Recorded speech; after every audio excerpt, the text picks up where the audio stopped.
up, what up, what up? It's Ray V. Let's get it. Call me a lover boy, simp, Libra. It's more than love sick. I got a fever. Feelings overloading. Not to be a diva. Standing 10 toes down. I'm not gonna leave you. Sad boy, quote of the day. Departure between us definitely is not the painful part, but rather the beauty of memories is what truly shakes my heart. I deceive the sorrow of my soul with false hopes, but where's that tenderness of that heart towards me for my cope? Y'all know what time it is. It's time to decipher that thing. No chorus, just poetic vibes today. Let's split that thing up. First line, departure between us definitely is not the painful part. Of course, the departing of us physically hurts. It actually hurts, being physically ripped away from you, not because of 15 years.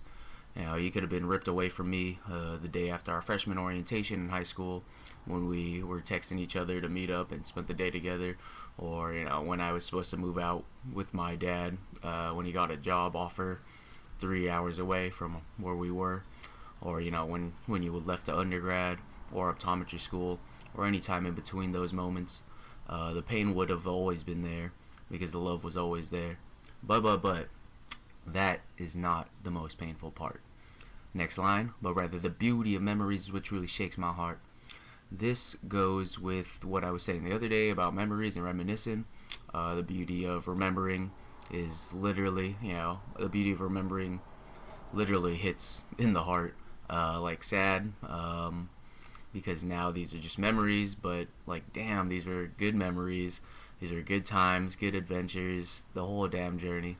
I'm just in between, or consistently jumping back and forth between the fields, and the in between, and during all that, just all of that goes on through my head, like just during a flash of memory, or whenever I'm reminded of something about her, which is constant, unfortunately. Taking a walk, cooking, dishes, the damn sky, even the bathroom. I'm like the only one who puts the toilet seat down, around here. We got too many men in this household, and my brother's home. Hold that L, brother's wife. Shout out, though.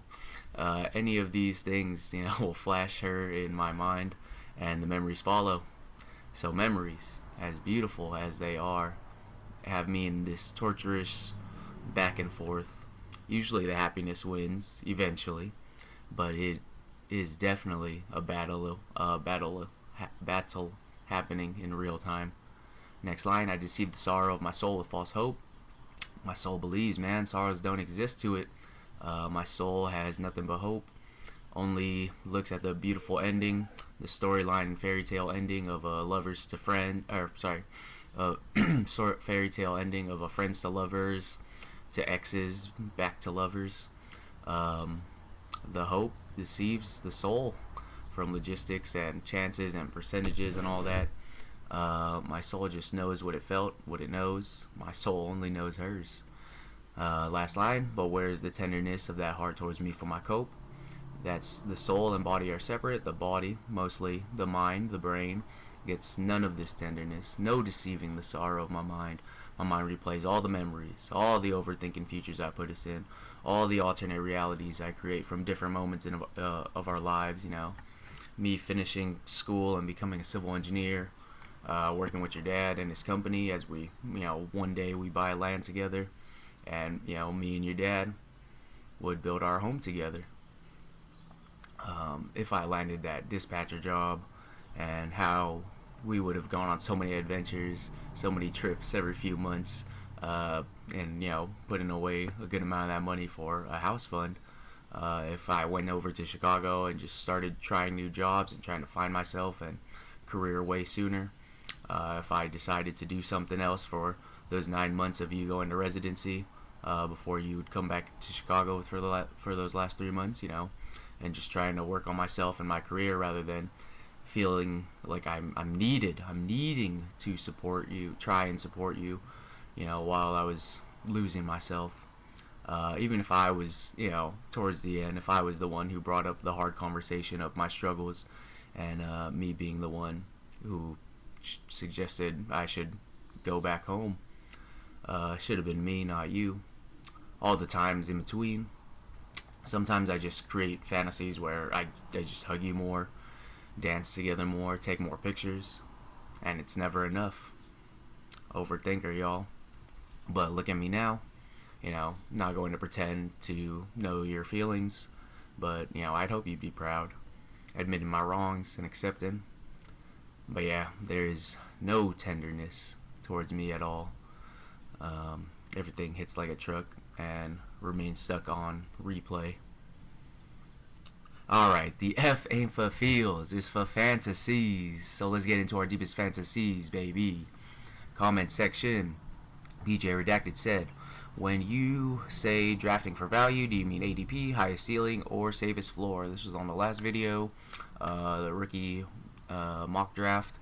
So I was just saying back, when I say drafting for value, I kind of mean just draft the best name available or a player who could be a tradable asset. Sometimes it's ADP, but sometimes it just depends. It's just someone who you think you could pick up, have a good game, and you could easily sell them, or at least attempt to sell them. It depends on your league as well, so I guess I was just saying that in a context of a league or two. I believe that he was referring to probably when I was like talking about QBs and taking another QB like late, like Aller or something. And in most SuperFlex or 2QB leagues, they're typically full of QB hoarders. All of mine they are.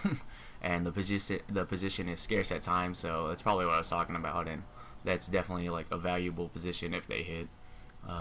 That's just all I meant by drafting for value.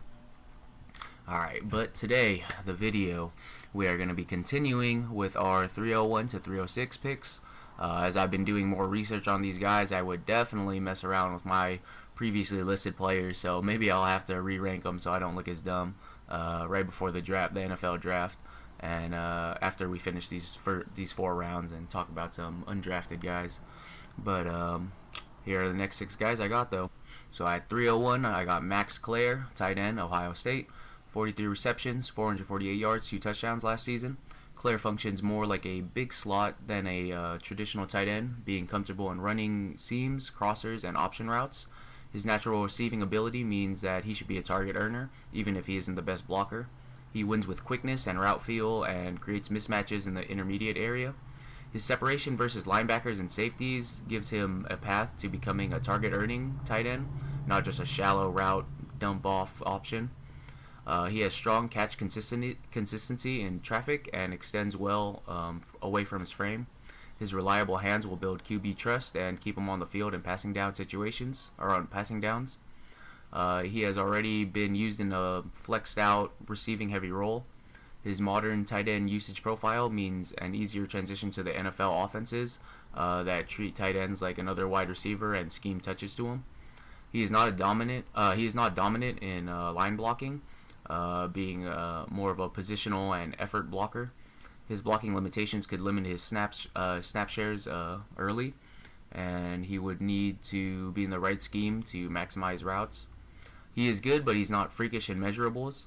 Without an elite size or athletic outlier, his ceiling will depend more on usage and volume rather than raw dominance.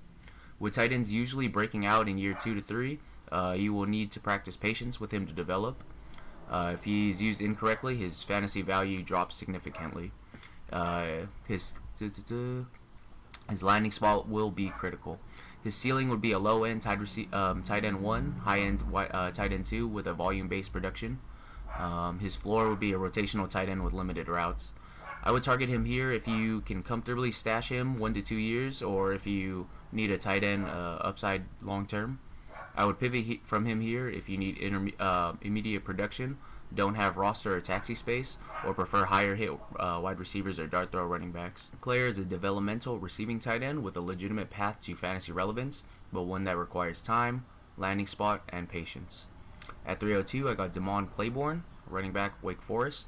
179 carries, 907 yards, 10 touchdowns, and he had 28 receptions and 140 yards last season. Claiborne has immediate pop through the hole and hits top speed quickly. His burst and acceleration, his defining trait, is how D3 running backs earn roles. Big play ability will force touches. He makes defenders miss in space and has strong jump cuts and change of direction. His elusiveness and lateral agility means he creates yards on his own, not just with blocks, and he will have a higher ceiling in comparison to grinder type backs. He is comfortable as a check down option and design receiving weapon. His legit receiving ability is huge for fantasy, as a receiving back has much longer fantasy lifespans and decent weekly floor. He reads blocks well, especially in spread looks. His vision in zone concepts fits modern NFL schemes, zone heavy schemes well. He is not built for heavy inside workload or goal line pounding. His size and power limitation caps his touch ceiling, and he will likely never be a 20 carry running back. He can struggle versus blitz pickup. His pass protection concerns is the number one thing that keeps running backs off the field early. As a projected day 3 running back, he will have a short leash and will be replaceable. His draft capital reality means he must flash early or he's at risk at being buried on a depth chart, and he's also not a true 3-down back. His committee profile means he needs efficiency and receiving to matter. His ceiling would be as a reception abusing RB2 with catches and efficiency, like an explosive committee back who earns 12 to 15 touches a game. His floor would be a change of pace running back or roster clogging chum. I would target him here if you want a running back upside swings. I would pivot here if you only wanted projected starter, don't want to wait for role development, or prefer safer wide receiver profiles. Claiborne is a high variance but legitimately valuable day 3 running back whose receiving ability and explosiveness gives a real path to fantasy relevance. At 303, I got Skyler Bell, wide receiver UConn. He had 101 receptions, 1,278 yards, and 13 touchdowns last season. Bell is a smooth athlete and is fantastic at getting in and out of cuts. He wins with technique, not just athleticism. His elite route running and separation is one of the stickiest traits for fantasy success. He also has yak and usage versatility. This means he could earn more manufactured touches early and fits in modern offenses, a slot Z hybrid type role. His high-end production profile, a peak of 33% target share peak, means he has shown he can handle volume, not just efficiency.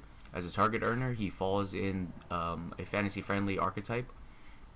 For the size queens, he has 10-inch hands, and that falls into elite percentile.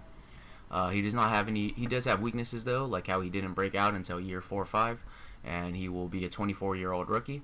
His late breakout and age historically lowers ceiling hit rate, and you would be drafting closer to his finished product in theory. Bell dominated at UConn, which is not elite competition. His small school success means there's a chance he may just be a good college separator for his competition rather than being an average NFL athlete. He is not likely to be an alpha wide receiver 1 archetype and may be a more high-end complementary receiver. He also has been winning with volume rather than showcasing elite efficiency. His ceiling would be a high-volume slot wide receiver 2, a role like a very light Amon-Ra St. Brown or a Jacoby Myers with more yak.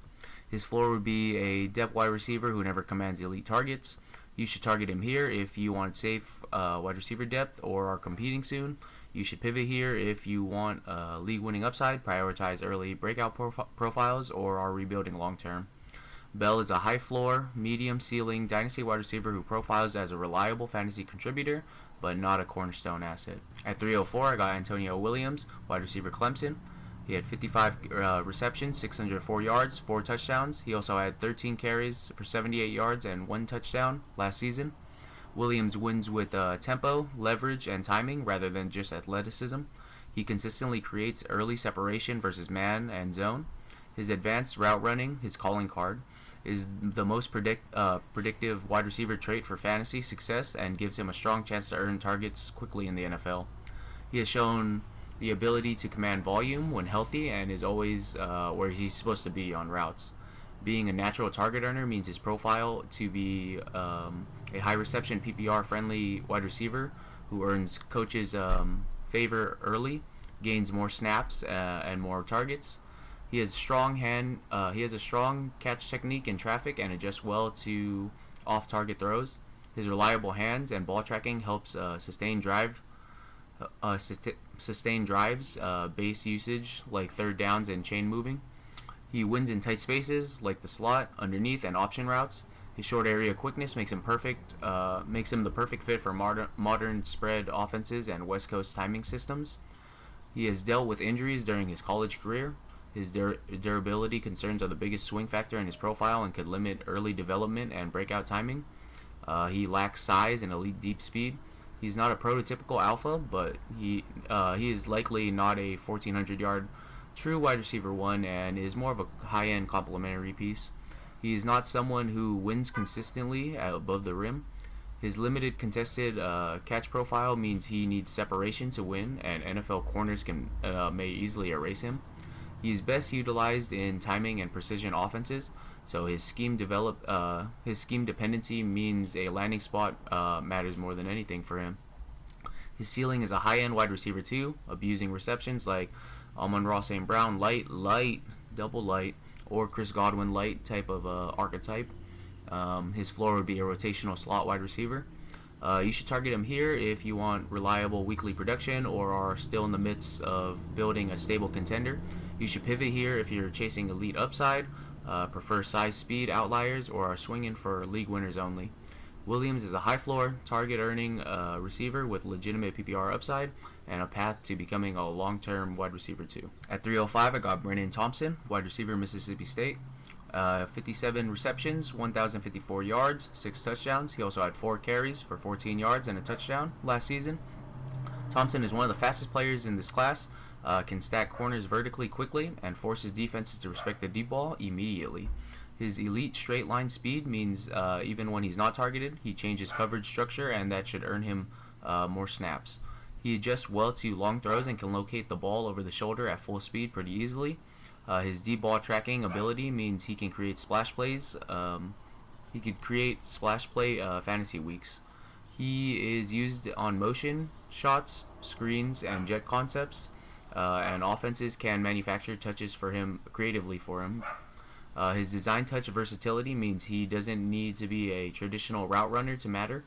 If he catches it in space, he's dangerous and he can turn short touches into explosive gains.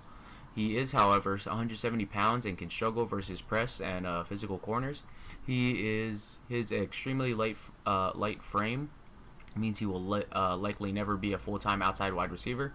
He has a limited route tree that is primarily vertical and manufactured usage and is not a polished immediate separator. He is not earning targets through route wins. He is likely to have a low target share profile and will be dependent on explosive plays. His volume ceiling is low and means he will have boom-bust weekly volatility. He needs a creative offensive coordinator, design deep shots, and favorable matchup usage. His ceiling would be a high-efficiency deep threat wide receiver 3 with 30 to 45 catch season with high yards per catch and an occasional design deep shots. His floor would be a practice squad player or a gadget only usage. I would take him here if you want risk. If you want high risk bench upside wide receivers, you're chasing spike week lottery picks, or you have room on your roster or taxi to be patient with him. I would pivot here if you want stable wide receiver production, prioritize target earners, or avoid gadget speed only profiles. Thompson is a pure vertical speed receiver whose fantasy relevance depends entirely on design deep usage and occasional splash plays rather than consistent volume target. And at 306, I got Ted Hurst, wide receiver, Georgia State. 71 receptions, 1,004 yards, and 6 touchdowns last season. Hurst has size and could fill a specific role, like a red zone or blocking wide receiver, special teams, or slot depth. His size and versatility means his path to a roster spot and relevance will always be within reach. As a fringe wide receiver, he can still matter if he lands on a team with a thin wide receiver depth chart or offenses that rotate wide receivers heavily. His system fit means landing spot will matter heavily for him. His effort and coachability will keep him employed, meaning he will always have a chance for fantasy production down the line. He has not shown target dominance or a breakout profile. With no strong production signal, he will have an extremely low hit rate historically. He lacks a defining trait and will have a jack of nothing, master of none problem. His draft capital is a major risk. Late day 3 and undrafted free agent. They get fewer opportunities and have shorter leashes. This means he could be cut before week 1 and it wouldn't surprise anyone. To truly matter, he would need injuries ahead of him and have an unexpected role growth or have an overperformance versus better athletes on his own team. His ceiling would be a possession and clutch time wide receiver on his own team, being a wide receiver or flex option in fantasy. His floor would be just a camp body or a practice squad player. I would target him here if he makes the 53-man roster, gets a real preseason usage, or earns a wide receiver 3, wide receiver 4 role early. I would pivot from him here if you don't want to burn a rookie pick, or you think you're going to burn a rookie pick here on the gamble. You would rather throw a dart at another upside player, or you don't want to fall for the deep sleeper narrative and hype. Hurst is a non-draftable dynasty asset who should be only monitored post-draft for camp and preseason buzz. I have him here at the 306 though, because I seen his tape. He looks pretty good, and I think he's hardworking enough to get onto a team and get a role. His combine was also pretty good. Bumped him up a little bit, and here around the draft community, they're bumping him up, and I could see it. I could see why. I do think he's still going to be a late pick though, but hey, he's at my 306, so I look hella smart if he gets drafted. So hopefully I look hella smart. Hope you guys liked my in-depth analysis of these 6 guys, my current 301 to 306 in SuperFlex Dynasty Rookie Draft format. NFL Draft next Thursday. Lock in, y'all. Do the usual. Send the news to your sleeper group chat. Trading block all your guys. Even if you're lying about it, just tell those bums to put their notifications on. Do it all. I love to see it. Don't forget that daily dose of send that trade. Send it. But that's it for today. Don't forget to like, comment, subscribe, and remember, rebuilds fade, dynasties reign.